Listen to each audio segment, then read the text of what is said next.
starting off then with the Irish Daily Star. And if you see here, I like a lot of this morning's papers are going with the VAR puns. So I like this one, hand of quad. Of course, a reference there, Andy, to the quadruple that Manchester City were going for last night. And of course, that was ended by that man, Fernando Llorente's goal, which came off his hip, although some would say it came off his elbow. Just a tickle off his elbow before it came off his hip. Oh my quad, another one there on the Irish Day, or sorry, that's the Daily Star, the English Daily Star. VAR kills off City's bid for 4 titles as Spurs triumph. Just looking then at the Irish Examiner Sport. Breathtaking. City's quadruple dream over as Spurs edge all-time classic. Liverpool set up Barca clash. The Liverpool game has kind of gone unnoticed with all the drama from last night. I don't know if you saw any of the goals from the Liverpool game, Andy, but it just seemed to go under the radar, really, didn't it? It was a done deal before it even kicked off, wasn't it? Yeah, absolutely. Man, he scored, so it was done, yeah. Certainly was. The Irish Mirror Sports. Actually, the more I look at these papers now, they are, a lot of them using the quad pun. Oh my quad, 7 goals and 2 incredible VAR controversies. Sterling's last gasp winners is ruled out to shatter Pep dream. I don't know about you, Andy, but I am glad to see the back of Pep Guardiola's cardi coat now that they've gone out of the Champions League. It's one of the most awful pieces of clothing I've ever seen. A lot of press. We're getting slated for it. I know you're a man who likes your dapper clothing. Yeah. I don't think you'd be seen wearing one of those anyway.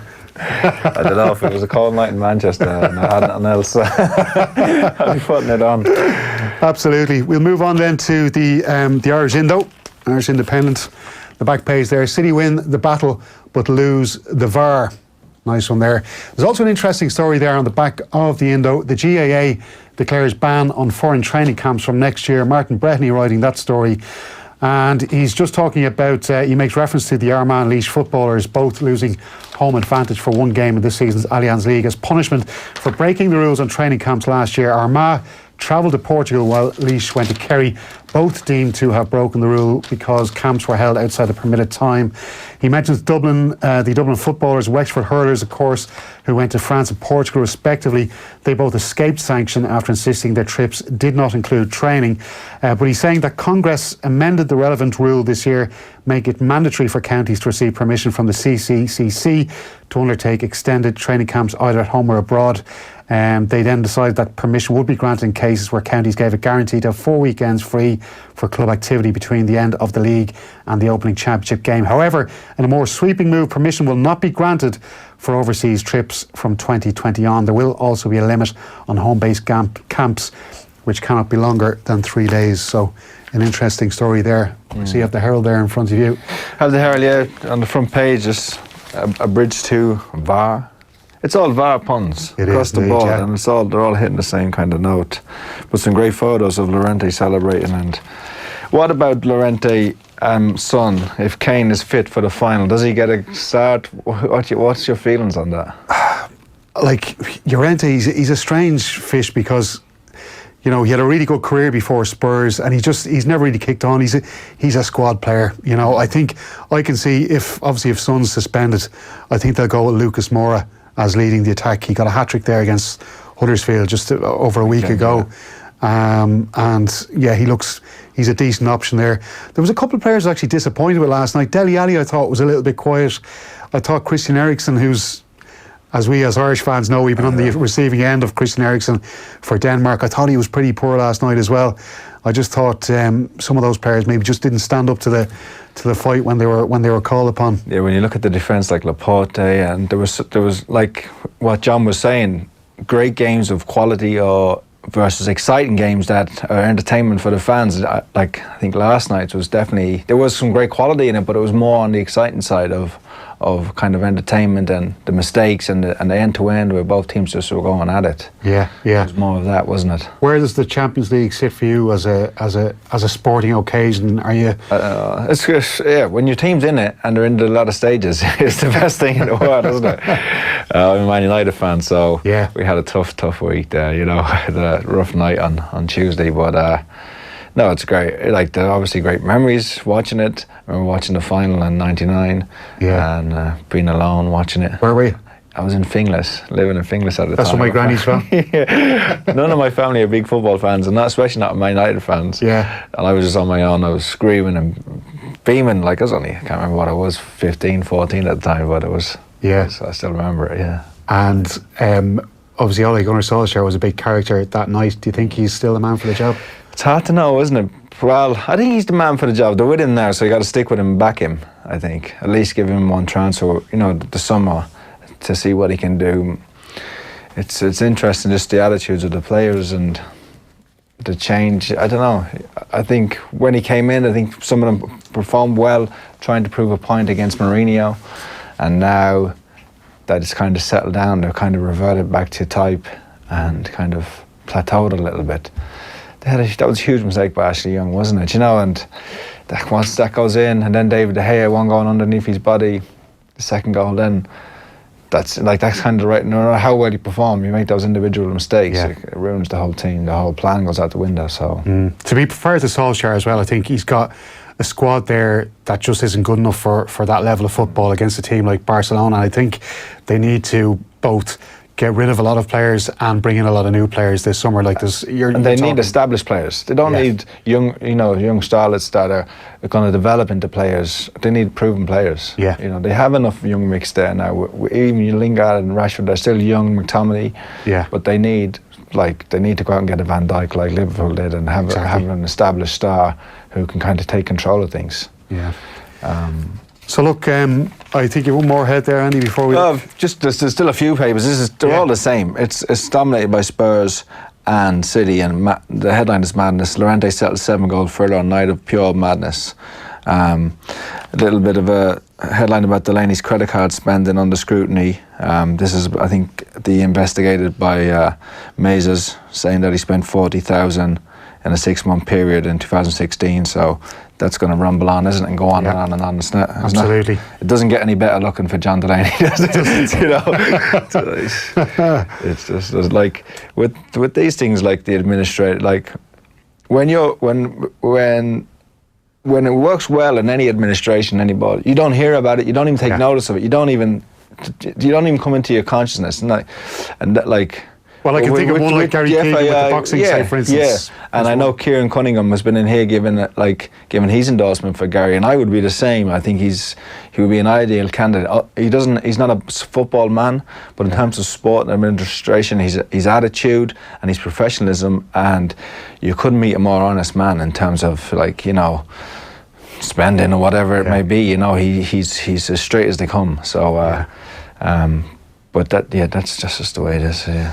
I want to get your thoughts on a story in the Irish Independent, Andy, just on the inside lines. It says, Taylor fears allayed after Joshua's fighting pledge. Fears that Katie Taylor's unification fight with Belgium's Delphine Persoon was to be postponed after American heavyweight Jarrell Big Baby Miller failed a drugs test were allayed last night. This, of course, referring to Katie Taylor. We only heard this week that she was after getting the big fight that she wants against Delphine Persoon, of course, to unite all of the women's lightweight belts.